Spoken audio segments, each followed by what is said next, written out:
by Fannie Mae, Banks, Ginnie Mae, or Freddie Mac. But we can't. Now, I won't see your answers in the chat because it's still shut down. But what do you think would be the answer to the primary market? Is it Fannie Mae? Give me a thumbs up or a thumbs down in your vote manager. Right, it is not Fannie Mae. Fannie Mae is in the secondary market. Is it banks?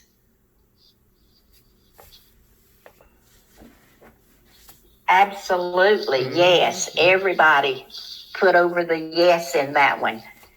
Your banks are your primary market, along with credit unions and mortgage companies.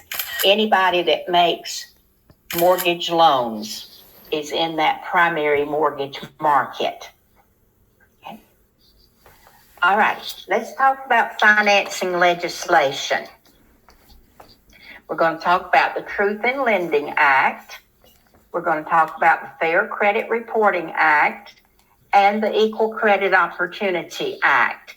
We talked a little bit about that equal credit back when we were talking fair housing, because some of those protected classes under fair housing are also protected under the Equal Credit Opportunity Act.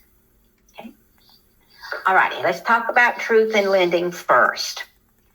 The Truth in Lending Act is also known as Regulation Z, and it's administered by the Consumer Financial Protection Bureau, which was created under the Dodd-Frank Act. And their major role is to promote informed consumer lending fees. Anything the lender is going to be charging a consumer when they're making a mortgage loan must be disclosed to that buyer in writing on the loan estimate within 3 days of them making that loan application. And then when it comes to the closing table, whatever fees were quoted on that loan estimate have to match to the penny what is charged at closing. In essence, the government is saying to lenders, you know what you're going to charge. Be upfront and tell the borrower what you're going to charge them.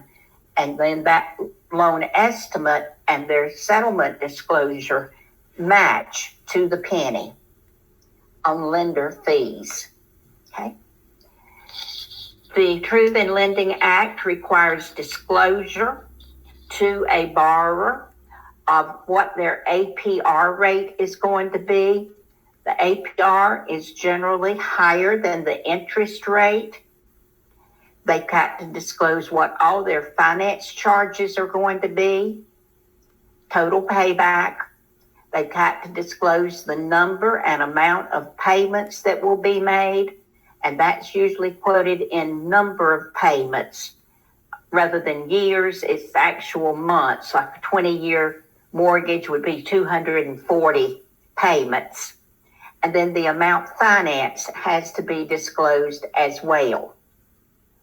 Your APR rate is your interest rate plus the relationship of other financing charges that are charged by the lender. That includes things like your loan origination fee, discount points.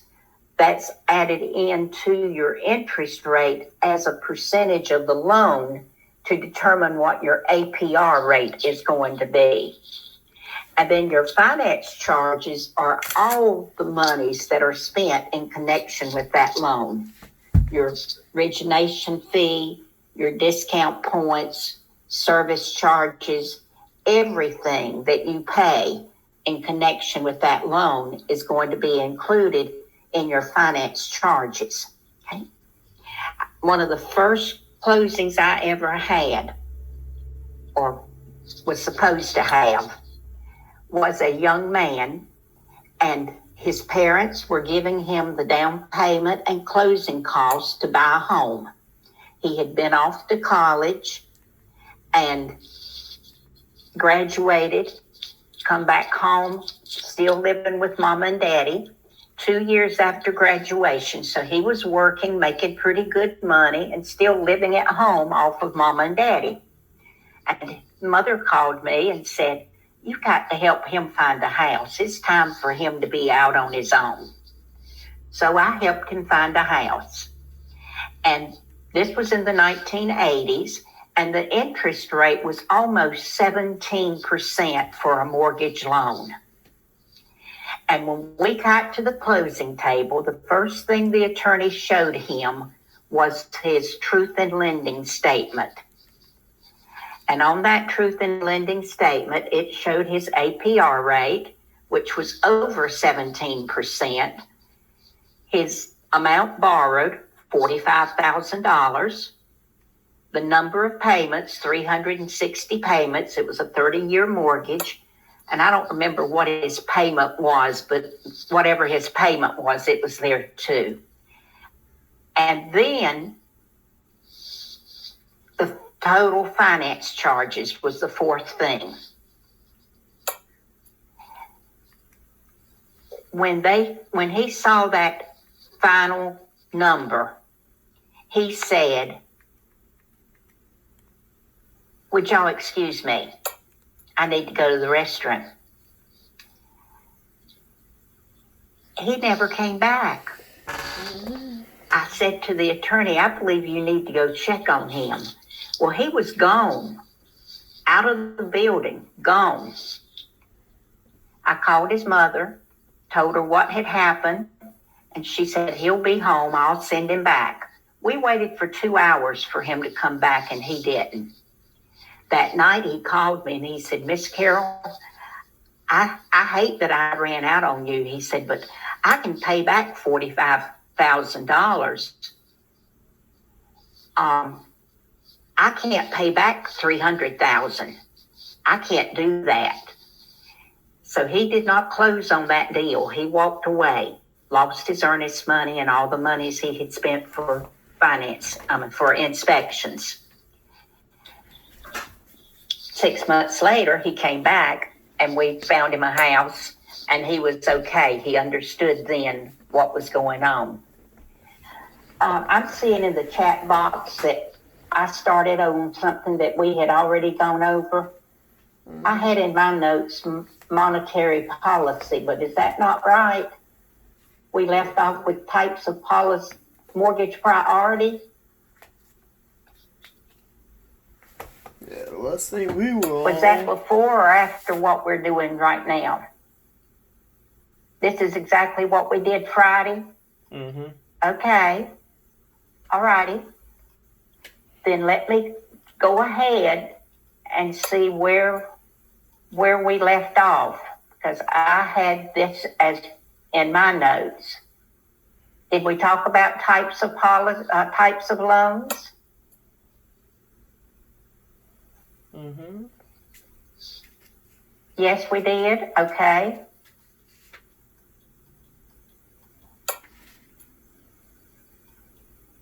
Did we do the calculation for interim interest? Yep. Okay. Did we do the financing for ARMS?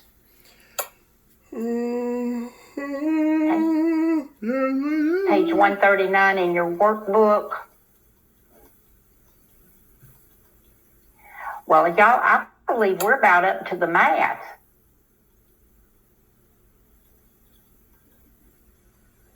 Is this where we left off, mortgage priorities? Yes. Okay. Yes. All righty. Then all that other was just a review, and y'all had heard my story before.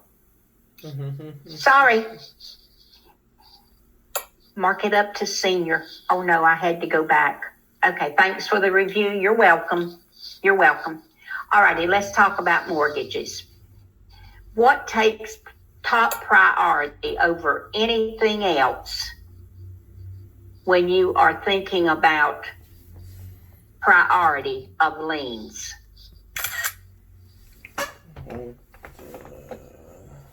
What takes top priority in your liens? The most restrictive. Not, Todd is right. It's property taxes. Remember back in Unit 2, we talked about property taxes are going to get paid before anything else does. And then what's the second thing that gets paid after property taxes? Liens. Not mechanics. That's right, Rachel and Teresa. Teresa, it is special assessments. Real property taxes are first, special assessments are second, and then it's your mortgages in the order of recordation and any other liens in the order of recordation. So your first mortgage is your largest mortgage. Your first mortgage is when you purchase your home, you get a mortgage to purchase that home. That is going to be your first mortgage on that property. Then if later you get another mortgage based on your equity, then that's going to be a second or a third, depending on how many mortgages you've got. And those are all known as junior mortgages, your junior mortgages. And they have a lesser priority than your first mortgage, okay? But there is a subordination clause that says if there is a mortgage that is recorded before that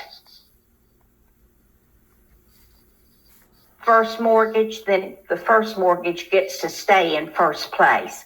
Let's suppose you've got a first mortgage and you refinance it.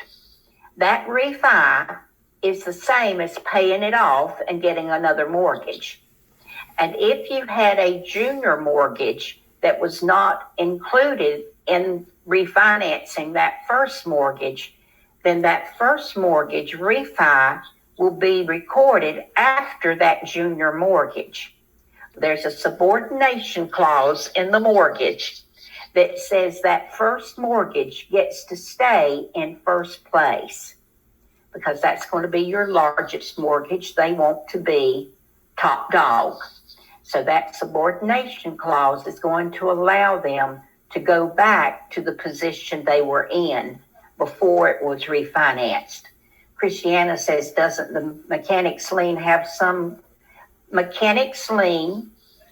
You know, that can be recorded 120 days after the work's been done. And that may be after the other liens have been recorded. But in order of priority, it will go back to the date the work was done. So your mechanics lien could jump up in front of some of the other mortgages. You're exactly right, Christiana. Okay. All righty. Let's talk about residential lending practices. How many of you, give me a thumbs up, if you have gotten a mortgage loan?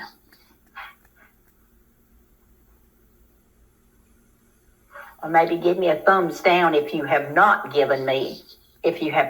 received a mortgage loan. If you have, then you know some of the process that you have to go through to get that mortgage loan, okay? Before you can begin your process, you've got to give your lender an application fee and certain documentation. And then that lender's underwriter is going to look at all that documentation and decide, yes, you qualify for this loan, or no, you do not qualify for the loan. And in that underwriting guideline, he's going to look at your gross income. This is before any taxes are taken out. Then he's going to look at what debts you have and what your mortgage payment is going to be.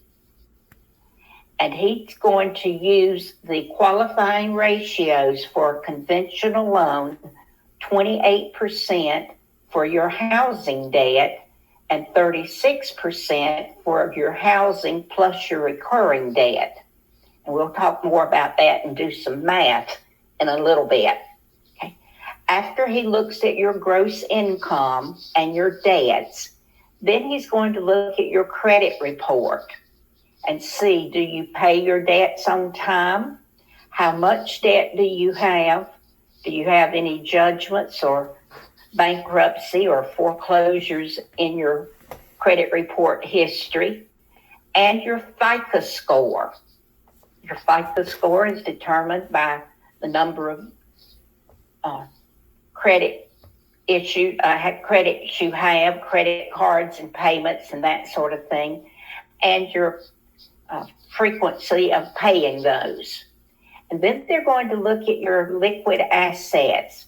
Do you have enough money in the bank, in savings or checking, to make sure that you are going to have enough money to pay your closing cost and to pay your down payment? And they're going to look to see if you've had any large deposits recently. You may not borrow money to make your down payment.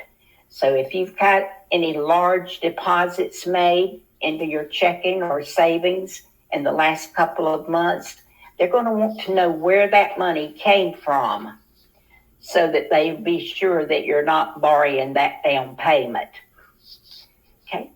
When you apply for your loan, your lender is going to give you a loan estimate showing all the closing costs that you're going to be paying, an estimate of them. The lender fees will be the exact amount, and then the other fees may be a little different. The fees for things you don't shop for, appraisal, title insurance, those things that the lender chooses who's going to do it, credit report, appraisal, then those fees they quote on the loan estimate must be within 10% of what the actual charge is. And then any fees that you choose who's going to provide the service, like all of your inspections and survey and that type of thing, they have to be within, no, they don't have to be within any range, because what they quote on the loan estimate is going to be what's customary in the area. And then the borrower can shop around. They may find someone that'll do it for less than that. They may have someone they want to use that may charge more. The lender's not going to be responsible for that. He's going to give you what the customary fee is, and then it's up to the individual borrower to choose whom they want to do those services. They will also offer you a lock rate. If you lock your rate, then if the rates go up, you're still going to pay whatever rate you locked. Those locks are for a certain period of time, and you can, if you close within that time, then that's going to be your interest rate. If you don't and the rates go up, then you may lose your lock if you haven't done it within the time period that you locked it for. Okay. If the lender decides that you do not qualify for that loan, they must give you that denial in writing, and you are entitled to see a copy of your credit report. The agency that had the information that was derogatory, that made that lender say, we don't want to make this loan, they've got to give you a copy of that report so that you can see what negative information was there, so that you will know what you need to work on in order to be able to get a loan sometime in the future. And Joshua says it's a great time to lock in rates. Right now they are super low, and that is exactly right, Joshua. If you have a rate lock and rates go down, how is that handled? In some cases, the lenders will say if the rate goes down, then you will get the lower rate. But Some of them say once you lock the rate, that's what you get. If they go up, you stay where you are. If they go down, you stay where you are. Okay? You can't with thousands in student loan debt. That's right, Christiana. If you've got thousands of dollars in student loan debt, that's going to show up on your credit report, and that will hurt your chances of getting a mortgage loan. Okay? That underwriter is also going to analyze the borrower. He's going to analyze the property. He's going to analyze the loan that you want to get. And then he will issue a commitment and you'll go to closing. So let's talk about each one of those underwriting practices.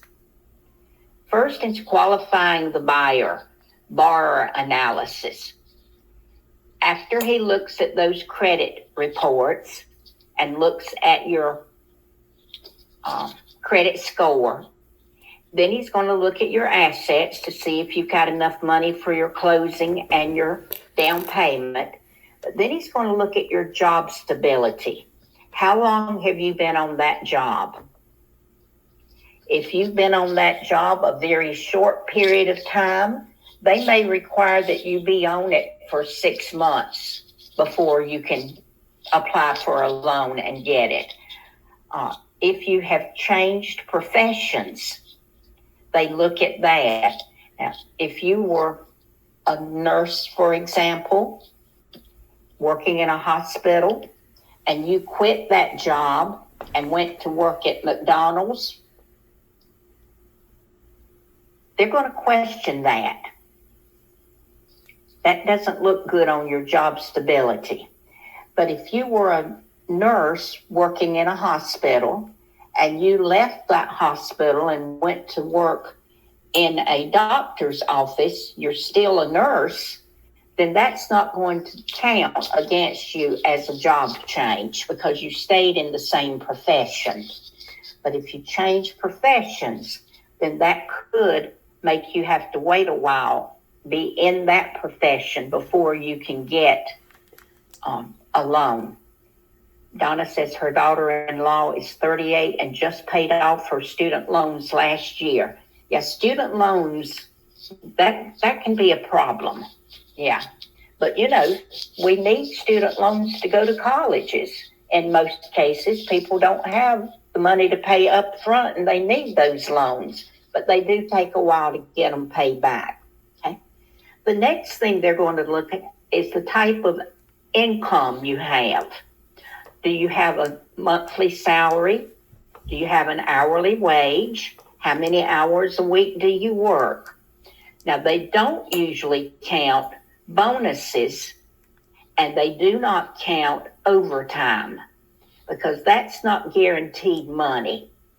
You may get a bonus this month and not get one next month, or you may have overtime this week, but you don't have overtime next week. So that's not stable income.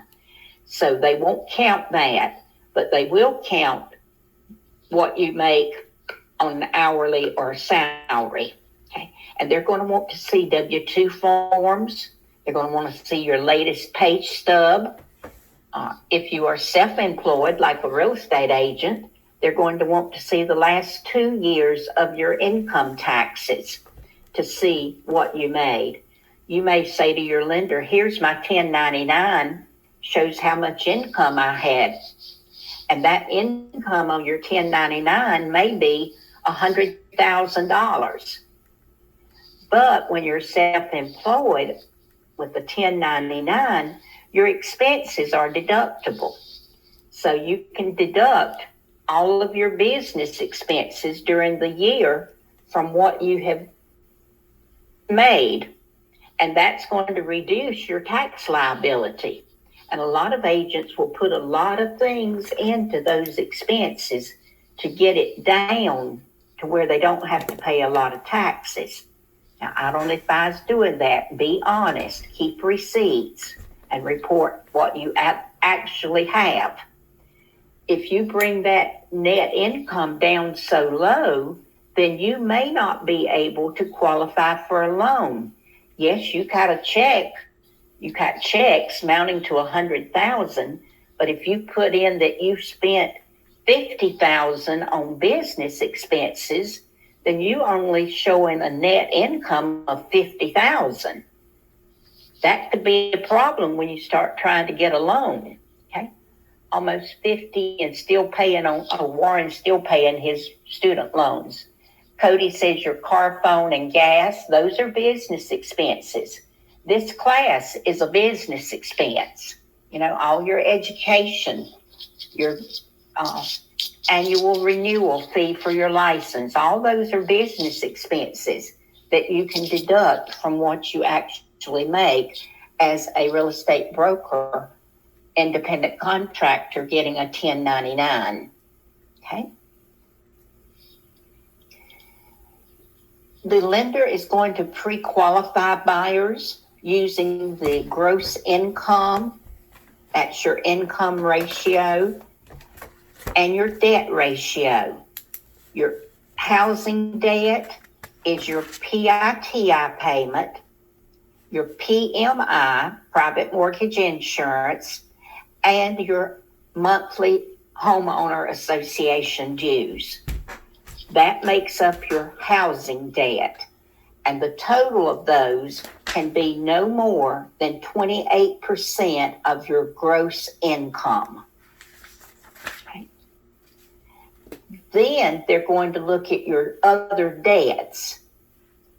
Do you have car payment? Do you have student loans? Do you have installment loans, alimony, child support?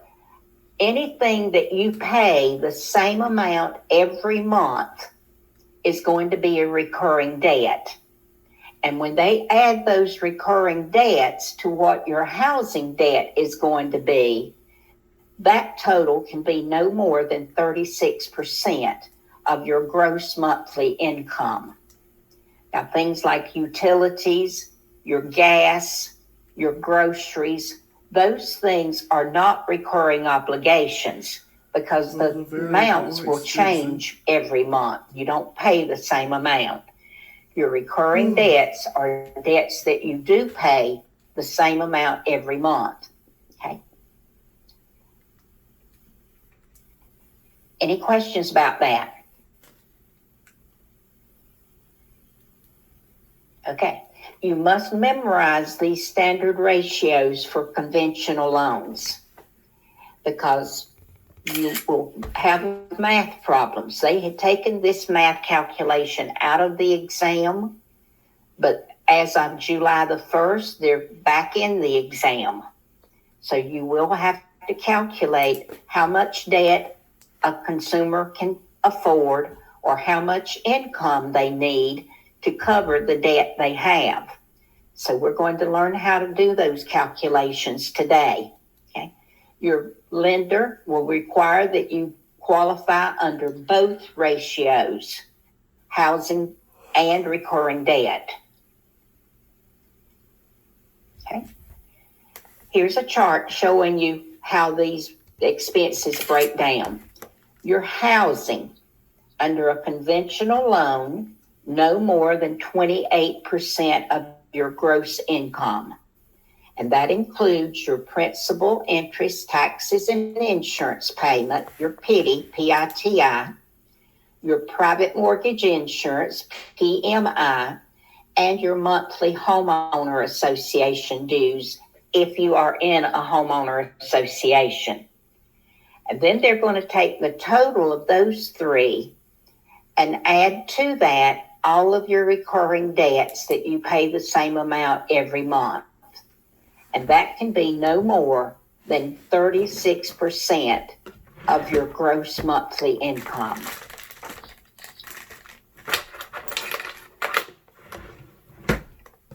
Okay. Under the conventional loan, the 2836 is what is used. It's not the only thing they use. It's just part of it. They're also going to use all those other things we talked about under buyer qualifying. Credit report, credit score, all those things. Under a FHA loan, you can have a higher debt to income ratio. So if you don't qualify under the 2836 qualifying ratios, they may look at the FHA and say under FHA, you would qualify. I think the FHA is 2941, 29% for your housing, 41 for your recurring obligations.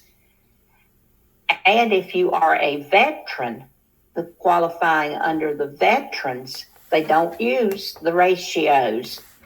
They use a one-time ratio standard for veterans. So it's a little bit different. 3143. Okay, your workbook says 3143 for FHA. Thank you, Jonathan. On your exam, the only qualifying ratios they use are conventional. And your conventional is what? Come on, tell me what that conventional was. PMI and HOA. 2836, right. 2836, conventional. And that's what you're going to be tested on. Okay? All righty. After reviewing the individual to see if they qualify for the loan, then they're going to review the property. How are they going to analyze the property? First thing they're going to look at is the appraisal. Does the appraiser say that this property is worth what that buyer is paying for it? The appraisal must be done by a state licensed appraiser, and he will compare that property to other properties that have sold to see what the value of that property is. Give that to the lender, and then the lender will review it and determine how much they will loan on that property. Remember, they're going to loan based on the LTV, on the appraised value, or the purchase price, whichever is less. Okay. Then they're going to look at that title opinion. Back in Unit 4, we talked about title assurance, and one of the things the attorney does is a title opinion. What's included in that title opinion? Does anyone remember?